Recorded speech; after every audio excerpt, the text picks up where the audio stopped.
भांगिया के अमली सदा शिव भांगिया भांगिया करे हो गौरा भांगिया पीसत आलसानी तो चना तबे कल भाई हो गौरा भांगिया पीसत आलसानी तो चना तबे कल भाई हो।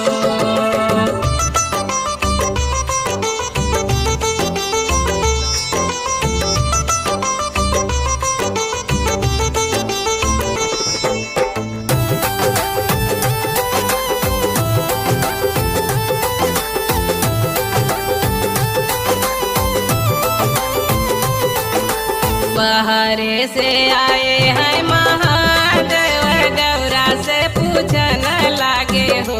गौरा